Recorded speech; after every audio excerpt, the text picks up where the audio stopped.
फातिमा शेख जी का जन्म हुआ था। और जैसा सब लोग जानते हैं कि सावित्रीबाई फूले के साथ मिलके उन्होंने शिक्षा का पहल ली। मैं खुद पुणे गया था और पुणे में मैंने वो घर देखा जहाँ ज्योतिबा फूले और सावित्रीबाई फूले रहते थे, और वो विद्यालय भी हमने देखा जहाँ वो पढ़ाते थे। जिस समय ज्योतिबा फूले ने गरीब आदमी की पढ़ाई की बात की थी या उनकी पत्नी ने बच्चों को, लड़कियों की पढ़ाई की बात की थी, उस समय सामाजिक व्यवस्था में जो हिंदू वर्णाश्रम है, वर्ण व्यवस्था है, उसमें जो शूद्र है, जिनको कहा गया कि ब्रह्मा का वो पैर है, उनको दो अधिकार हासिल नहीं। एक अधिकार, उनको जमीन पर कोई राइट नहीं था, जमीन पर उनको अधिकार नहीं था, और दूसरा शिक्षा में उनको कोई अधिकार नहीं। मनुस्मृति में यहाँ तक कहा गया कि अगर कोई शूद्र शिक्षा ग्रहण करता है और वेद आदि को सुनता है तो उसके कान में शीशा उड़ेल दिया है। तो पूरी सोसाइटी में जो आधी आबादी थी, आधी दुनिया थी, उसकी पढ़ाई की कोई व्यवस्था नहीं थी। और ऐसे समय ज्योतिबा फूले ने और सावित्रीबाई ने, फातिमा शेख ने, उस्मान शेख ने इस बात का प्रण किया कि हम जो है वो लड़के लड़कियों सबको पढ़ाएंगे, और मूलतः जो जिनको वर्ण प्रथा में शूद्र कहा गया है उनको पढ़ाने का हम इंतजाम करेंगे।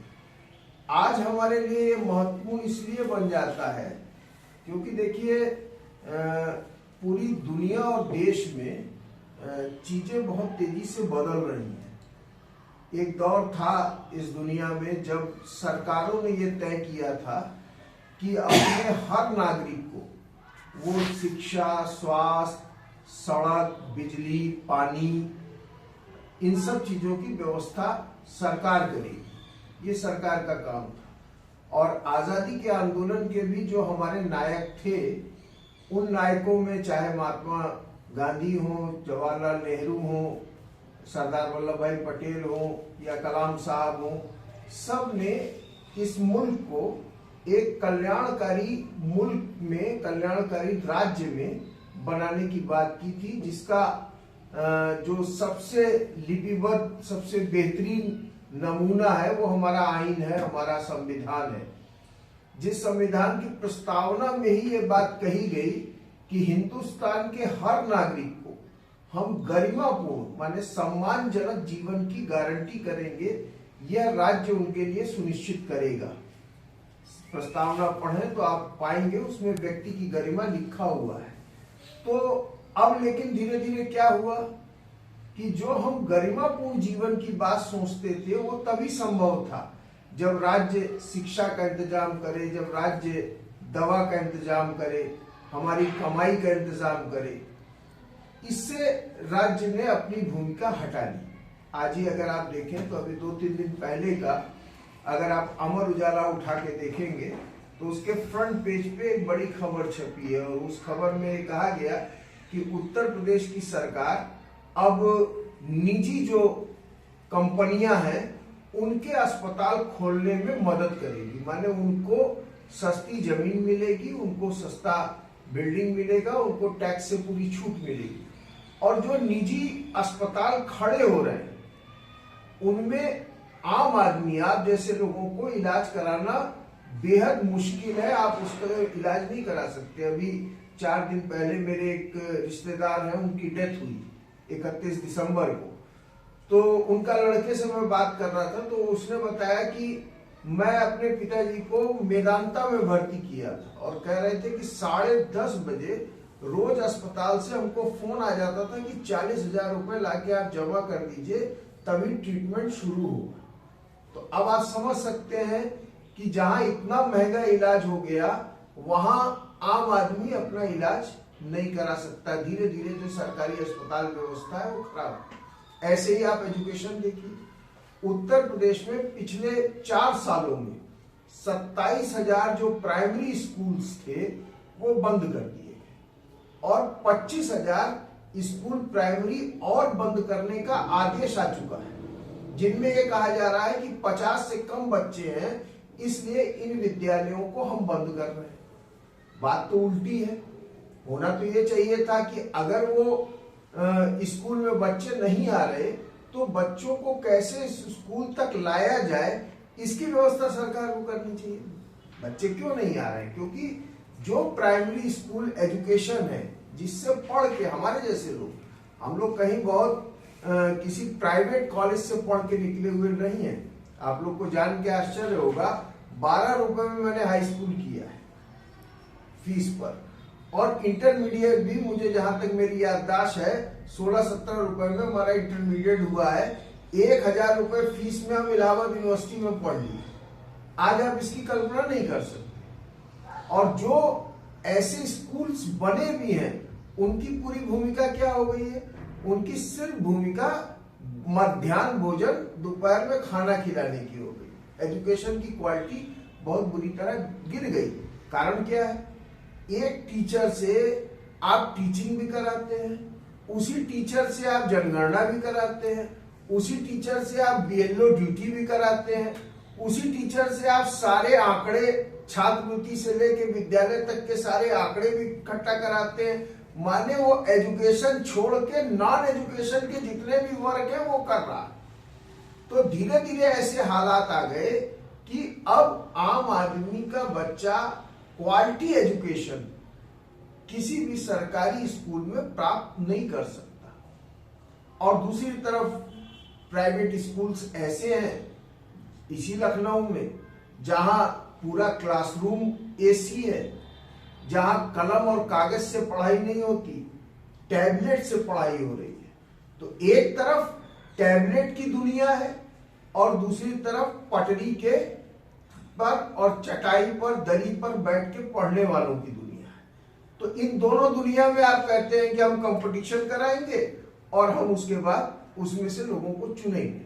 तो मैं समझता हूं कि ये लेवल प्लेइंग गेम नहीं है। एक घोड़ा है जिसे आप बियर भी पिला रहे हैं, बढ़िया खाना भी दे रहे हैं, और एक दूसरा घोड़ा है जिसको आप घास खिला रहे हैं और दोनों की दौड़ करा दे रहे हैं। तो नेचुरली जो बेहतर खा रहा है वही आगे बढ़ेगा, जो नहीं खा पा रहा है वो आगे नहीं बढ़ पाएगा। तो ऐसे माहौल में यही अकबर नगर टूट गया था। अब इस अकबर नगर के टूटने के बाद बहुत बड़ी तबाही आई। लोगों को बसंत कुंज में रखा गया, जहां न उनके रोजगार का इंतजाम था, न शहर से कनेक्टिविटी थी। वो लोग तो ऐसी जिंदगी जी रहे थे जो एकदम हार्ट ऑफ सिटी था, माने शहर के बीच में था, जहां बगल में निशादगंज था, जैसा बड़ा बाजार था। बहुत सारे लोग उस बाजार में अपनी दुकानें लगा के अपनी जीविका चला रहे थे। एक यहाँ साथी है, वो उसकी डेथ भी हो गई, सुसाइड कर लिया था, अजीज। वो वहीं सिलाई की दुकान लगाता, अब उसकी सिलाई मशीन भी पुलिस वाले उठा ले गए। तो एक तबाही की जिंदगी थी। ऐसे में हम लोगों ने उस टूटने के बाद हम लोगों का इमरान साहब से संपर्क हो पाया, दोस्ताना हो पाया। उसके पहले हम लोग का बहुत उसमें इंटीग्रेशन नहीं हो पाया, लेकिन उसके बाद भी अकबर नगर को फिर से बसाने की, बचाने की लड़ाई अभी भी जारी है, वो खत्म नहीं हुई है। लखनऊ भर की जितने भी संवेदनशील नागरिक थे, राजनीतिक दल थे, सामाजिक संगठन थे, उन सारे लोगों को लेके हम लोगों ने एक लखनऊ बचाओ संघर्ष समिति का गठन किया और उसके माध्यम से अकबर नगर की लड़ाई को हम आगे कर रहे हैं। लेकिन साथ ही साथ हमारे दिमाग में यह भी था कि यहाँ जो लोग बेरोजगार हैं, जिनके बच्चे पढ़ नहीं पा रहे हैं, उनके लिए हम रचनात्मक कार्य कैसे कर सके। हम लोग गांधी को मानते हैं और गांधी ने दोनों बातें कही थी। गांधी आंदोलन भी करते थे, गांधी संघर्ष भी करते थे और गांधी रचनात्मक कार्य भी करते थे। गांधी ने, आप लोग जाने, देश भर में आश्रम बढ़ाए, जिन आश्रमों में आज भी बच्चे पढ़ रहे हैं, मेडिकल फैसिलिटीज मिल रही है, लोगों की आजीविका हो रही। तो हमने ये सोचा कि हम लोग क्या रचनात्मक कार्य बसंत कुंज में जो अकबर नगर के लोग रह रहे हैं उनके लिए कर सकते हैं। तो 2-3 पहलुओं पे हम लोगों ने विचार किया। एक विचार ये था कि एक स्कूल खोला जाए, तो पहले हम लोगों का आइडिया था कि फातिमा शेख के नाम से स्कूल हम लोग खोले, लेकिन जो हमारे साथ जुड़े हुए गणमान्य नागरिक हैं, जिसमें प्रोफेसर रूपरेखा वर्मा है, प्रोफेसर रमेश दीक्षित जैसे लोग हैं, या वंदना मिश्रा जी हैं जो एक बड़ी पत्रकार लखनऊ की रही हैं, मधु जी हैं यहाँ कम्युनिस्ट पार्टी की जिला सचिव हैं और महिला आंदोलन का बड़ा नाम है, तो उन सारे लोगों का हमने विचार जानना चाहा। तो लोगों का ये कहना था कि सावित्री फातिमा दोनों को जोड़ के स्कूल का नाम रखा जाए। तो हम लोगों ने इसी को, जो सामूहिक राय बनी लोगों की, उसी सामूहिक राय के आधार पे हमने इस स्कूल का गठन किया। दूसरा जिसमें हम लोग की कोशिश है कि हम लोग निःशुल्क शिक्षा बच्चों को प्रदान करें, और इसके कंट्रीब्यूशन के लिए हम देश भर में समाज से अपील कर रहे हैं कि वो फंड दें, मदद करें। आज भी हम इस बैठक से भी अपील कर रहे हैं कि सब लोग इसको, स्कूल को चलाने के लिए, क्योंकि ये एक इंस्टीट्यूशन है, कल ये बढ़े, सिर्फ प्राइमरी तक के बच्चों का एजुकेशन का सेंटर न बने। आने वाले समय में यह बेसिकली जो व्यावसायिक शिक्षा है, जो स्किल डेवलपमेंट है, स्किल का प्रोग्राम है, उसका भी ये सेंटर बने। कल यहाँ कंप्यूटर से लेके, इलेक्ट्रिकल से लेके, मैकेनिकल तक की अगर हम लोग कोशिश करें तो वह भी एजुकेशन यहाँ शुरू हो, ताकि यहाँ से ऐसे बच्चे पढ़ के निकले जो खुद अपनी हाथों को मजबूत करके निकले, जिसको हमारे देश की सरकार कहती है कि स्वरोजगार, स्किल इंडिया, उसका भी एक सेंटर ये बने। और दूसरा हम लोगों की एक कोशिश है, अभी हम उसमें बहुत कामयाब नहीं हुए हैं, कि यहाँ की कम से कम जो महिलाएं हैं उनके लिए हम कुछ लघु कुटीर उद्योगों को यहाँ संचालित कर ले, ताकि उनकी जीविका चलाने का भी कुछ पैसा उनको मिलता रहे। जिसमें एक आइडिया रोटी बैंक का है, जिसमें रोटियां बना के वो शहर में सप्लाई करने का है, या चिकनकारी जरदोजी का काम जिसको आता हो उसको डेवलप करने का है, या इसमें और क्या हो सकता है। बहुत सारी जगह पे हम लोगों ने प्रयोग किए हैं जिसमें महिलाएं साबुन बना रही हैं, और वो साबुन भी, अभी मैं कल गया था यहाँ रिवर फ्रंट, जो गोमती रिवर फ्रंट है, वहाँ खादी की एक प्रदर्शनी लगी थी, तो इसमें एक लेडी स्टॉल लगाई थी, तो मैंने देखा कि वो वही साबुन जो हम लोगों ने सीतापुर में या कुछ जगह प्रयोग किया है, उसी तरह का वो साबुन नीम का और एल्वीरा का और चंदन का वो साबुन लेके वहां बेच रही थी 50-55 रुपए में, और अच्छा लोग खरीद भी रहे थे वहां। तो इस तरह का कुछ एक्सपेरिमेंट हो, दोना पत्ता है, माचिस है, अगरबत्ती है, इस तरह के अगर छोटे इंडस्ट्रीज उस सहयोग से लोगों के हम लोग कर सके, तो उसका भी एक सेंटर, ये जो हमने सावित्री फातिमा स्कूल खोला है, ये एक तरह से एक इंस्टीट्यूशन हमने दिया है। और हमें खुशी है कि बहुत सारे लोग, जिसमें बहुत सारे राजनीतिक दलों के नेता भी और पुराने न्यायाधीश भी रिटायर्ड, यहाँ आए और सैकड़ों कंबल उन्होंने बांटा, लोगों को संबोधित किया। तो मैं समझता हूँ कि आने वाले समय में ये इंस्टीट्यूशन आगे बढ़े, एक मजबूत केंद्र बने, यह हमारा सपना है। और इसको पूरा करने के लिए जहां से भी जो भी सहयोग हो, मैं समझता हूँ कि यही सावित्री बाई और फातिमा शेख का भी सपना था, कि कैसे लोगों को एजुकेशन मिल सके, कैसे वो एक नागरिक बन सके। कोशिश पूरे देश में आज हो रही है आदमी को मनुष्य से जानवर बनाने की। आप लोग सुनते हैं ना कि लोग कहते हैं भाई 5 किलो राशन दे। 80 करोड़ लोगों को इस मुल्क में, भी सुप्रीम कोर्ट ने कहा 3 दिन पहले, मेरी बात नहीं है, सुप्रीम कोर्ट ने कहा भैया 80 करोड़ को आप राशन दे रहे हो, आप उनको भिखमंगा क्यों बना रहे हो, आप रोजगार क्यों नहीं देते। ये सुप्रीम कोर्ट की वर्डिक्ट है, आज 3 दिन पहले के डिसीजन है उसका, माने। और दूसरा आजकल क्या चल रहा है, कल आप अमर उजाला में देखें तो इंडिया के अंदर 35,700 करोड़ रुपया लगाया जा रहा है। किस बात के लिए? AI, आर्टिफिशियल इंटेलिजेंस की। आप बच्चियां जो पढ़ रही हैं, आप कल सोचती होंगी कि आप किसी स्कूल में टीचर बनेंगी। ये जान लीजिए, जो नया दौर आ रहा है आर्टिफिशियल इंटेलिजेंस का, वो हिंदुस्तान के इंटेलेक्चुअल क्लास को खत्म कर देगा। टीचर्स खत्म हो जाएंगे, वकील खत्म हो जाएंगे, डॉक्टर खत्म हो जाएंगे। ये सारी स्पेस एआई ले रहा है। आप लोग जो व्हाट्सएप यूज करते हैं, व्हाट्सएप में आपके व्हाट्सएप को गौर से देखिएगा, उसमें फीचर आ गया है एआई का।